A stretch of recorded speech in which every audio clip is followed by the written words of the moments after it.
L'histoire commence il y a 15 ans. Nous sommes dans le Marais Poitevin, près de Niort.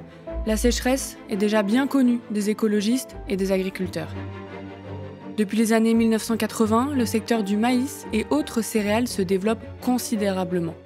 Les paysages changent, l'eau vient à manquer. Si on ne compense pas avec de l'irrigation, on ne récolte pas grand-chose, c'est tout. Sans eau, il n'y a pas d'agriculture. C'est un enjeu vital. L'eau, ressource essentielle pour ces grandes cultures. À quelques mètres, le Marais Poitevin et ses bassins versants, deuxième zone humide de France. L'État et les irrigants mettent un projet sur la table, construire des réserves de substitution dites méga-bassines. Des cratères de plusieurs hectares, bâchés et plastifiés pour pomper l'eau dans les nappes phréatiques en hiver et l'utiliser en été pour les exploitants irrigants. Démarre alors le collectif Bassines Non Merci, collectif qui lutte contre ces projets agro-industriels et tente de défendre le Marais Poitevin qui s'assèche. On n'est même pas capable de faire le retour d'expérience des 5 existantes. On n'est pas capable non plus d'aller dans les bassines pour voir la qualité de l'eau. Un des visages de cette lutte, Julien Leguet, co-porte-parole du collectif, sa vie est dédiée à la lutte. Julien et ses camarades multiplient les oppositions, les recours avec des associations, les premières manifestations à quelques centaines pendant des années. C'est tout le peuple face à l'agro-industrie. Malgré tout, le projet voit le jour. 16 bassines pour les Deux-Sèvres, des chantiers qui démarrent, des bassines aujourd'hui en service. Au total, une centaine de bassines sont prévues dans le Poitou-Charentes. Julien et le collectif ne s'arrêtent pas et ne sont pas seuls. Citoyens, collectifs, paysans, ONG, associations, syndicats, partis politiques, ils deviennent des milliers à dire non à ces projets agro-industriels. Une lutte qui coûte. On fait depuis 4 ans l'objet de menaces de mort, au-delà de menaces d'agression. D'avoir peur pour moi, non. D'avoir peur pour mes proches, oui.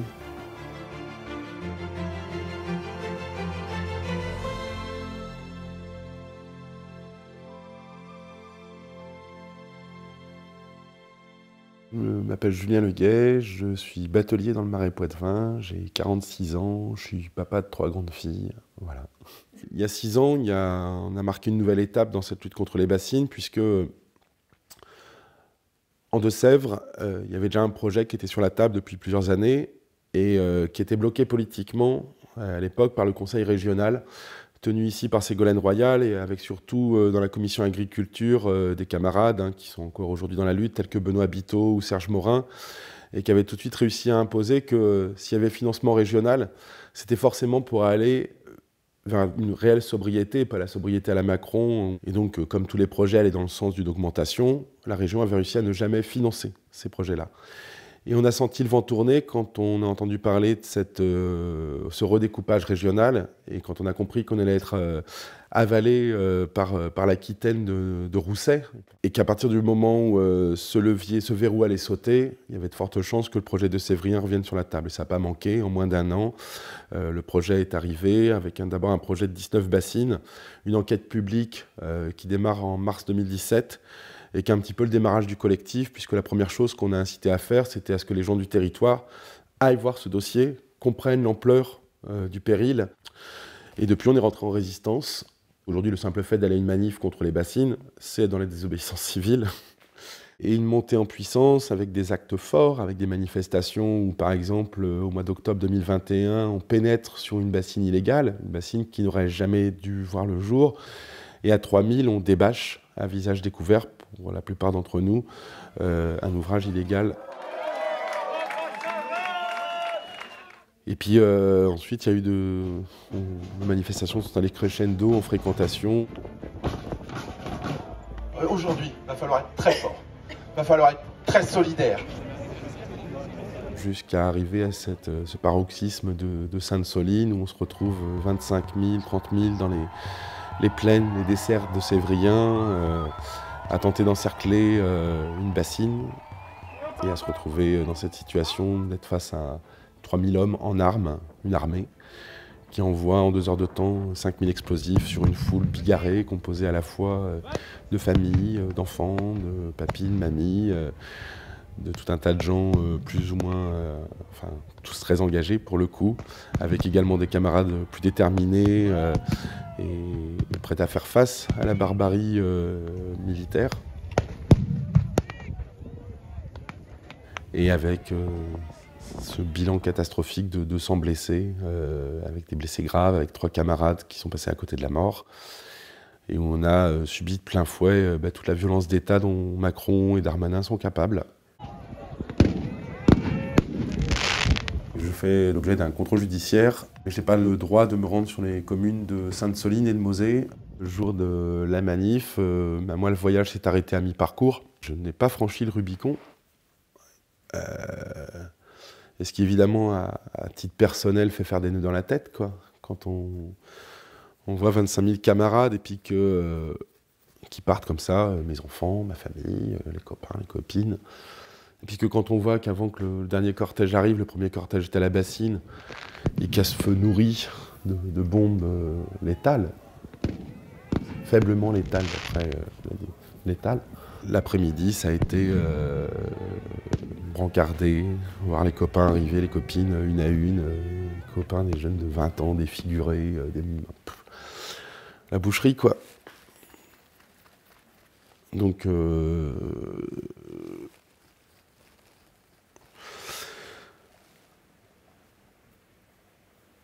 quand il y a un Darmanin qui annonce qu'il faut s'attendre à des images dures ce week-end, quand il y a un Macron qui doit témoigner devant l'Europe par rapport aux doctrines d'ordre public, des violences, des blessures, etc., et qui est sur le même registre, on aurait dû lire très clairement entre les lignes qu'ils avaient prévu de nous massacrer.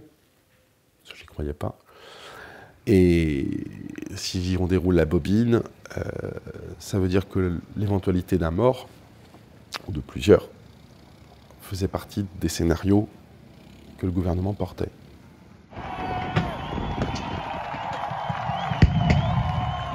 Se faire insulter de terroriste par quelqu'un qui donne l'ordre d'utiliser 5000 bombes sur le peuple en 2 heures de temps, sur un cortège où il y a des enfants, où il y a beaucoup de jeunes, etc., qui est le terroriste? Qui est le violent? Qui mérite d'aller devant un tribunal? Finalement, ce que ça génère comme sentiment profond, c'est l'envie de résister, et de résister jusqu'au bout, d'être sans... Voilà, ça donne de la force, en fait, d'être face à un adversaire aussi abject. Donc il y a eu notamment 2 faits marquants où, maintenant ça remonte à il y a 2 ans, mon père m'appelle, il me dit oh, « il faut que tu viennes ». Puis je lui dis « je peux pas, j'ai pas de voiture, donc viens ». Et puis je l'accueille au café, il me dit « on va aller faire un tour ». Pour que mon père il me parle pas au téléphone et puis qu'il me parle pas dans ma maison. Et puis là il me dit « en fait, en promenant le chien, on a trouvé un truc bizarre ». Et donc on est allé voir, et c'était du matos de surveillance de type militaire, une caméra de haute technologie qui ferait baver n'importe quel caméraman du média.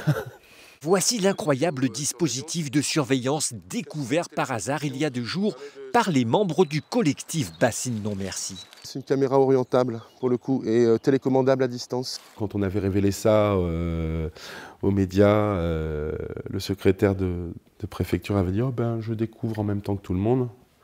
Et la préfète qui venait juste d'arriver devait avouer le lundi que si, renseignement pris, ça appartenait bien à la police nationale et qu'elle apprenait elle aussi à ce moment-là, quoi. Enfin, de qui se moque-t-on? S'ils mettent autant d'énergie pour nous surveiller, c'est qu'on atteint bien les objectifs de dénonciation de ce système agro-industriel. Parce qu'en fait, c'est ça qui est derrière les bassines. Ce qui est derrière les bassines, c'est ce système, cette mafia, même agro-industrielle française, au cœur duquel il y a la FNSEA, mais avec une complicité répétée de tous les gouvernements successifs depuis quasiment une trentaine d'années.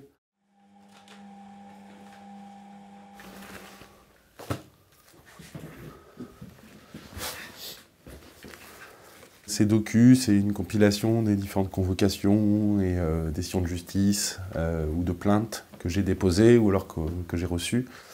Avec la dernière en date, qui est la dernière garde à vue que j'ai eue le 15, le 15 mars 2023 et qui faisait suite à la manif de Sainte-Soline du mois d'octobre, où là, clairement, et puis je vais être jugé notamment sur cette manif-là, participation à un groupement formé en vue de la préparation de violences contre les personnes ou de destruction ou dégradation de biens, Et puis également dégradation ou détérioration du bien d'autrui commise en réunion.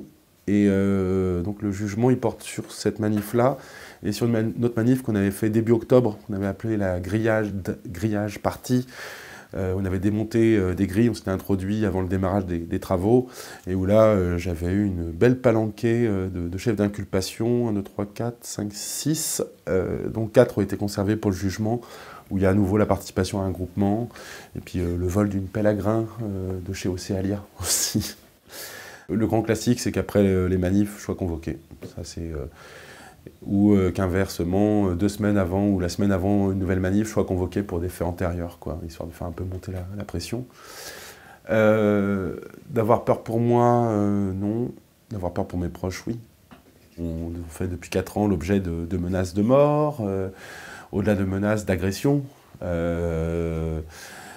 Dernièrement, il y a mon neveu qui s'est fait agresser à son domicile, ce qui a nécessité 3 semaines d'ITT, avec un nez fracturé, enfin et qui systématiquement, où le camarade Patrick Picot qui s'est fait agresser, où son domicile a été l'objet de déversement de pneus, de caillassage, alors que sa femme était à l'intérieur, enfin, et systématiquement, toutes ces choses-là sont classées sans suite, il n'y a jamais la moindre suite judiciaire.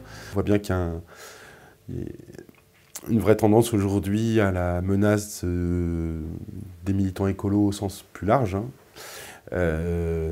Et ça s'accélère ces derniers mois entre le déboulonnage de la voiture de Morgane Large ou la tentative d'empoisonnement de Paul François, une personne qui avait porté plainte contre Monsanto et qui a été agressée à son domicile par 3 gars qui l'ont obligé à absorber un liquide indéterminé. Enfin là, ça va loin. Et j'insiste, c'est vraiment le fait que la gendarmerie ne fasse pas son boulot. Et c'est assez insupportable et ça dénonce un petit peu quel état dans cette histoire-là. Il y a vraiment un truc qui fait que le terrain il est hyper glissant, c'est ce 2 poids 2 mesures. Du coup, ça fait le terrain d'agissement encore plus grave, parce qu'en face, il y a un sentiment d'impunité. Quand je dis en face, il faut être très clair, c'est la FNSEA, la coordination rurale. Donc, à minima, ce que risque de générer ça, c'est qu'on soit obligé de gérer nous-mêmes notre propre défense physique, quoi. C'est fou.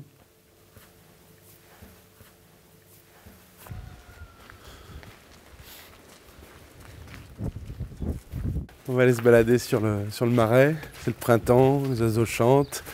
On va peut-être essayer de passer entre les gouttes. Ouais, je vais vous montrer ce qui est peut-être la source de mes convictions ou ce pourquoi je me bats, quoi. J'ai grandi à Méru, dans l'Oise, et à partir de mes 6 ans, j'ai commencé à venir dans le Marais à peu près toutes les vacances, puisque mes parents s'étaient pris de passion pour cette région.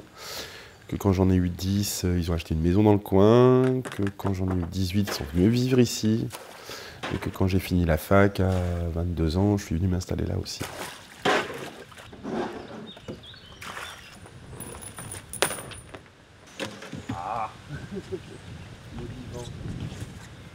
Ça a été mon terrain d'épanouissement quand j'étais petit. Ça a été mon espace de connexion à la nature, même si à Méru, on allait quand même pêcher dans les fossés, dans les rivières, et on allait quand même se balader en forêt. Il y a une autre dimension dans ce marais là, qui est quand même un véritable labyrinthe, un espace assez incroyable, quoi, où à la fois c'est la jungle, et puis à la fois c'est une jungle hyper anthropisée. Il y a la main de l'homme partout si on sait lire le paysage, quoi. Et je pense que depuis là-bas, c'est un truc qui me touche, quoi. Ouais, il y a un très beau peuplier, il est costaud. Je suis batelier depuis que j'ai 14 ans, donc oui, ça fait longtemps que je suis batelier, ouais. Donc pendant 4 ans, on a auto-géré un embarcadère. C'est là où j'ai fait mes premières armes comme animateur nature, on va dire. Où au-delà du simple fait de faire un tour de bateau, tu prends du temps pour aller pêcher, parler d'oiseaux, apprendre à reconnaître des plantes, etc., quoi. Moi, c'est vraiment mes bases militantes écolo, les premières actions qu'on mène de sauvegarde du marais, d'entretien aussi du marais, d'action pédagogique et tout. C'est à cette époque-là, c'est sortir de la fac. Et là, je viens, quand je peux, entre mes activités militantes à droite, à gauche, me faire quelques ressources en proposant ça, quoi. Mais c'est vraiment... ouais, j'aimerais... Ouais, c'est mon métier de cœur. Les missions que je me donne quand j'emmène les gens faire un tour de bateau, c'est qu'ils repartent avec un bagage suffisant pour avoir compris l'aménagement de ce territoire. Évidemment qu'on parle des bassines, évidemment qu'on parle des dysfonctionnements, évidemment qu'on parle de la dégradation de la qualité de ce milieu. Et à côté de ça, de quand même trouver matière à s'émerveiller, trouver matière à s'attacher à ce territoire. Et c'est vrai que moi, peut-être ce métier, j'ai de plus en plus de mal à le faire parce que en fait, j'ai plutôt envie de témoigner des absences et de tout ce que, plutôt que d'être dans juste un émerveillement un peu béat. Donc je jongle sur ces deux postures, mais même le début de la saison, il a été dur. Les premiers tours de bateau que je fais tout seul pour aller voir l'état du marais, etc. En fait, c'est le printemps le plus triste que j'ai jamais vu. Des choses qui ont mis des milliers, des millions d'années à se construire, on peut comme ça, en quelques dizaines d'années, les réduire à néant. C'est assez fou.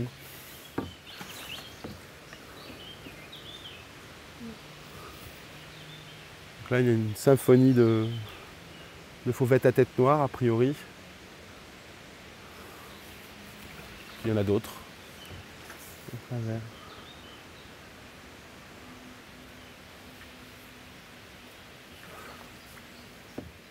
On a un lien à l'eau énorme. Les zones humides sont au monde les zones de plus forte production de biomasse. Et derrière ça, donc la biomasse, c'est la capacité à fixer du carbone. Et derrière ça, c'est ce qui va générer toute la problématique dans laquelle on se retrouve aujourd'hui. C'est que c'est à la fois les zones où, en termes de biodiversité, ça va être le plus incroyable. Et c'est aussi les zones où, potentiellement, on peut obtenir les meilleurs rendements en termes agricoles. Et d'où ce constat que les zones humides, depuis une centaine d'années, mais en particulier ça s'est accéléré avec la Seconde Guerre mondiale, sont asséchées systématiquement, très souvent en Europe pour faire du maïs. Il n'y a plus qu'une seule fonction, c'est le rendement agricole. Aujourd'hui, avec toute la prise de conscience des rôles qui sont remplis par les zones humides, les politiques publiques responsables devraient au contraire tout mettre en œuvre pour qu'on puisse les conserver, voire les restaurer, etc. Dans la mise au régime sec du marais Poitevin, il y a vraiment toute cette irrigation qui s'est développée depuis les années 70, tout autour du marais, et qui fait que les nappes phréatiques, qui normalement à cette saison devraient être pleines à ras-bord et devraient être le moyen de relarguer de l'eau durant toute la saison sèche à ce marais, ces nappes phréatiques, elles sont captées dès l'hiver maintenant pour remplir les bassines, et puis continuent d'être captées au printemps pour commencer l'irrigation. Il y a de plus en plus de scientifiques, notamment qui sont impliqués au niveau du GIEC, comme une imminente hydroclimatologue qu'on appelle Florence Abès, qui aujourd'hui désigne les bassines sous le terme de maladaptation. Quand on met de l'eau en réserve, ça va plutôt favoriser, non pas la frugalité, mais la surconsommation. Ça va laisser entretenir l'idée que ce serait une ressource quasi illimitée, qu'il y aura toujours une solution technique pour venir pallier à ça. Et ce qu'on sent bien depuis quelques mois, quelques années, c'est qu'on arrive en point de rupture. À la fois on gère très mal l'eau en quantité, et à la fois en termes de qualité, mais c'est une catastrophe. Une catastrophe, ça devient presque impropre à la vie en fait aujourd'hui. Et un des trucs qu'on a pu constater ces 10 dernières années, un des changements fondamentaux dans le paysage de la Venise verte, c'est qu'il y a encore 10 ans, tous les étés c'était recouvert de lentilles d'eau, une espèce de petits micro-nénuphars de quelques millimètres qui faisaient qu'on avait l'impression de naviguer sur une pelouse, quoi. Et en dessous, il y avait tout un tas d'algues qui étaient essentielles parce que c'était le support de ponte et de nourrissage de toute une vie aquatique. Et aujourd'hui, quand on regarde l'eau, c'est proche d'une qualité d'eau d'égout. Il y a 10 ans, tu aurais vu ici peut-être la Reine des Prés, tu aurais peut-être vu la Grande Consoude, tu aurais peut-être vu la Populage des Marais, etc. Sur ce canal-là qui était très ensoleillé, on allait trouver quantité de grenouilles. Que là, depuis le début de la balade, j'aurais pu en attraper 10 à la main, quoi. Et que depuis le début de la saison, et puis j'en ai pas vu une seule. Il y en a quelques-unes qui chantent la nuit parce qu'il n'y a plus de grenouilles.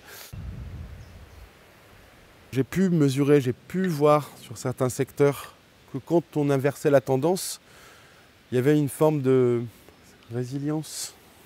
Il y avait une possibilité pour les milieux à se régénérer.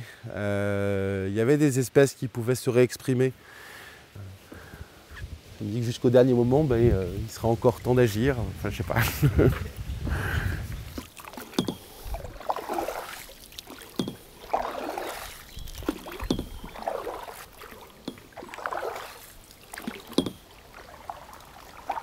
mon attachement au marais, il est viscéral et il trouve ses racines dans l'enfance et dans ce... je sais pas, je pense qu'un des trucs qui me marque le plus, c'est le fait que dès que j'ai 8-9 ans, en fait, j'ai carte blanche et mes parents nous autorisent à aller dans le marais tant qu'on veut. On sait nager, on sait s'orienter, on connaît le marais mieux qu'eux. Ça, c'est un truc qui vraiment, dans une notion d'attachement à la liberté, et, de pouvoir bénéficier. Moi, c'est ce qui fait que quand il a été question que je fasse des enfants, mon amoureuse, c'était certainement pas dans la betterave en Picardie, mais certainement beaucoup plus dans son pays à elle, dans ce marais qu'on aimait tous les deux, quoi. Et puis la batellerie, c'est d'abord un job. Et franchement, quand tu es ado, tu as 13 ans, que tu viens de la banlieue parisienne, et qu'on te dit faut aller dans le marais Poitevin. Et après, tu prends conscience de la chance que tu as. Enfin, gamin, je l'ai pleinement vécu parce que j'étais toujours avec une épuisette en main, etc. Ado, je pensais plus mobilette, canette de bière et basket. Mais en fait, peut-être l'autre déclencheur, c'est qu'à 16-17 ans, on est un groupe de copains on est tous bateliers et on vit le marais à fond. Dans la journée, on emmène les gens, et puis le soir, on remplit les bateaux, on sort les merguez, et puis on est tout le temps flanqué dans le marais, quoi. C'est mon territoire d'ancrage, ouais. Jusqu'à maintenant, c'était évident, je finirais ma vie dans le marais Poitevin, et là, je suis en train de me demander si je ne veux pas aller vivre à un endroit où il y a encore une rivière à sauver pour de vrai. Enfin, je sais pas, et ça, je ne m'étais jamais posé ce genre de questions jusqu'à il y a 2-3 mois, quoi. À me dire, ça fait trop mal, en fait.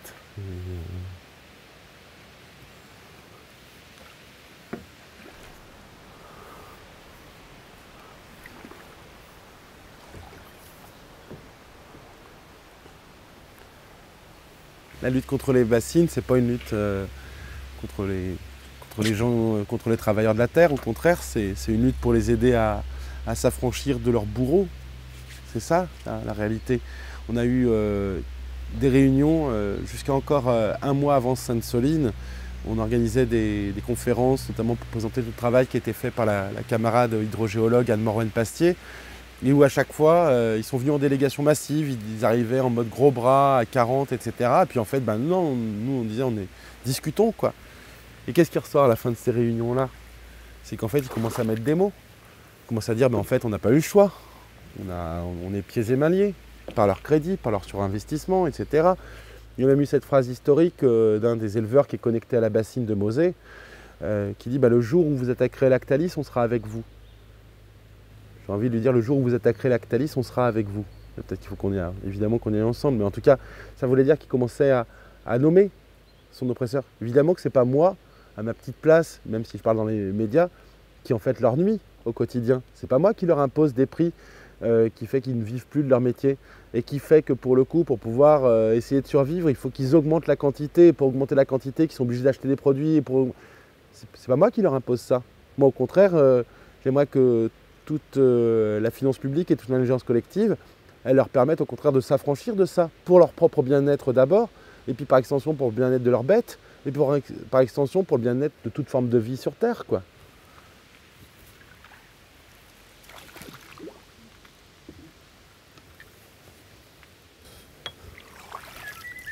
Et on a une symphonie de Loriot.